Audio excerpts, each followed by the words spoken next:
Dhaka medical কলেজের নিবিড় পরিচর্যা কেন্দ্রে চিকিৎসাধীন আছেন গণ অধিকার পরিষদের সভাপতি নুরুল হক নুরু।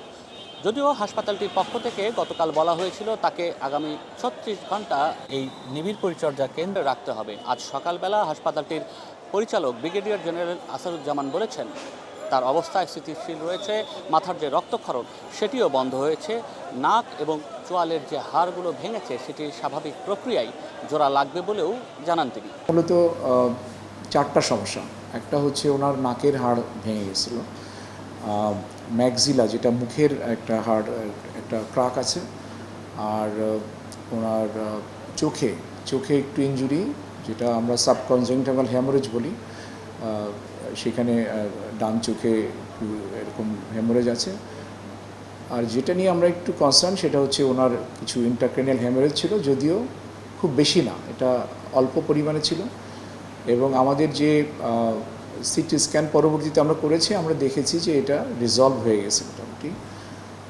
এখন উনি ভালো আছেন, তবে একটু যেটা হয় এই ধরনের একটা ব্লাম ট্রমা বা এই ধরনের ফ্র্যাকচার হয়েছে কিছু, সেই জন্য ওনার কিছু ব্যথার কমপ্লেন আছে, একটু ঘুমের সমস্যা হচ্ছে, এটাই উনি আমাকে আজকে একটু আগে যখন আমি দেখে আসলাম আমাকে জানালেন।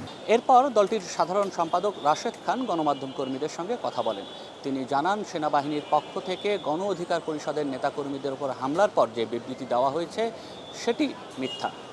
এখানে গণ অধিকার পরিষদ মব সৃষ্টি করেছে বলে যে দাবিটি করা হয়েছে তেমন কোনো ঘটনাই সেখানে ঘটেনি বলে তিনি জানিয়েছেন।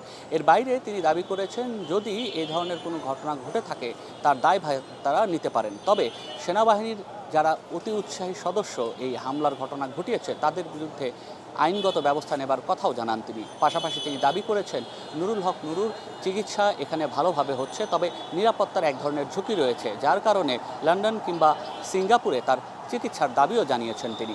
বাংলাদেশে যে সকল চিকিৎসকরা রয়েছে তারা অবশ্যই দক্ষ, তারা অবশ্যই উন্নত মানের চিকিৎসা দিতে পারে, কিন্তু নানান ধরনের প্রশাসনিক জটিলতা রয়েছে। আমরা সন্দেহ করছি এইখানে চিকিৎসা হলে নুরুল হক নুরের নিরাপত্তা বিঘ্নিত হতে পারে এবং তার জীবনের ক্ষেত্রে এক ধরনের ঝুঁকি নেমে আসতে পারে। গণমাধ্যমের সঙ্গে কথা বলেন নুরুল হক নুরুর স্ত্রী মারিয়া আক্তার লুনা। তিনি দাবি করেন গেল 15 বছরে বিভিন্ন সময়েই নুরুল হক নুরুর উপরে হামলা হয়েছে, তবে এই ধরনের বড় আকারের হামলা এর আগে কখনো হয়নি। যদিও তিনি দাবি করেছেন এর আগে যতবারই হামলা হয়েছে তার জন্য পূর্ণাঙ্গ চিকিৎসা নুরুল হক নুরু কখনোই পাননি। এবারও পাবেন কিনা সেই শঙ্কা যেমন আছে, তার পাশাপাশি যারা এই ঘটনা ঘটিয়েছে তাদের বিচারের দাবিও জানান তিনি। 2018 থেকে 24 পর্যন্ত ওর উপরে যে পর্যায়ক্রমে যে হামলাগুলো হয়েছিল তখন তো ফ্যাসিস্ট আমল ছিল, ওর ট্রিটমেন্টটাও আমরা ভালোভাবে নিতে পারি না, সেটা আপনারা গণমাধ্যম কর্মী যারা আছেন আপনারা ভালোভাবেই সেটা জানেন।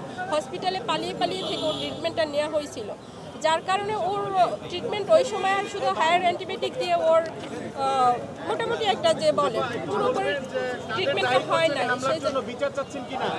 হামলার জন্য তো অবশ্যই বিচার চাচ্ছি, যে যারা দোষী তাদেরকে যেন মানে অতি দ্রুত আইনের আওতায় আনা হয়। নুরুল হক নুরু হাসপাতালে ভর্তি হওয়ার পর থেকেই বিভিন্ন দলের নেতাকর্মীরা এসে তার চিকিৎসার কি অবস্থা সেই বিষয়গুলো নিয়ে খোঁজখবর নিচ্ছেন।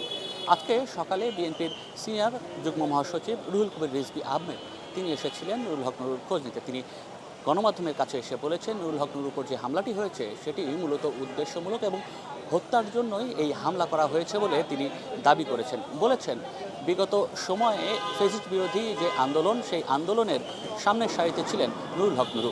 পূর্ব পরিকল্পিত একটি বিষয় যে তাকে টার্গেট করা হয়েছে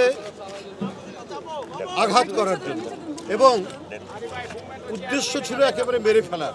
এই দিন নুরুল হক নুরুর সাথে দেখা করতে আসেন স্থানীয় সরকার উপদেষ্টা আসিফ মাহমুদ সজীব ভুঁইয়াও। বলেন এই হামলার দায় সরকারকে নিতে হবে, একটি পক্ষ নির্বাচন পেছানোর চেষ্টা করছে বলেও জানান তিনি। কোনটা মব আর কোনটা রাজনৈতিক কর্মসূচি এটার পার্থক্যটা আগে বুঝতে জানতে হবে। একটা রাজনৈতিক দল কিভাবে মব করে, এটা একটা নিবন্ধিত রাজনৈতিক দলকে আপনি কিভাবে তাদের কর্মসূচিকে কিভাবে মব বলবেন। এখানে ইনক্লুসিভ নির্বাচনের নামে অনেকেই চাইবে না যে আগামীর বাংলাদেশে আওয়ামী লীগকে ছাড়া বা আওয়ামী লীগের স্টাবলিশমেন্ট ছাড়া কোনো ধরনের রাজনৈতিক কিংবা গণতান্ত্রিক সেটেলমেন্ট হয়ে যাক। ফ্যাসিবাদ বিরোধী রাজনৈতিক দলগুলোর সরকারি দল বিরোধী দল হয়ে গেলে সেই সেটেলমেন্ট আসলে হয়ে যাবে। তো সেই জায়গা থেকে অনেকে নির্বাচন পেছানোরও চেষ্টা করবে। তারা আওয়ামী লীগকে নানা ফরম্যাটে যদি তারা না আনতে পারে তাহলে তারা সেটা বানচালেরও চেষ্টা করবে বলে আমরা ধারণা করি। আমরা এই ধরনের সকল ধরনের প্রচেষ্টাকে গণতান্ত্রিক রাজনৈতিক দলগুলো যারা আছেন এবং সরকার রুখে দেওয়ার জন্য তৎপর আছে। অন্যদিকে রাষ্ট্রপতি মোহাম্মদ শাহাবুদ্দিন নুরুল হক নুরুর সঙ্গে ফোনে কথা বলেছেন বলে জানিয়েছে দলটির পক্ষ থেকে। সেখানে রাষ্ট্রপতি বলেছেন যদি উন্নত চিকিৎসার জন্য নুরুল হক নুরুকে দেশের বাইরে পাঠানো হয় সেই ব্যবস্থাও করা হবে। পাশাপাশি এই হামলার জন্য দায়ী তাদের বিরুদ্ধেও ব্যবস্থা নেওয়ার কথা জানিয়েছেন তিনি। নয়ন আদিত্য, ওয়ান নিউজ, ঢাকা।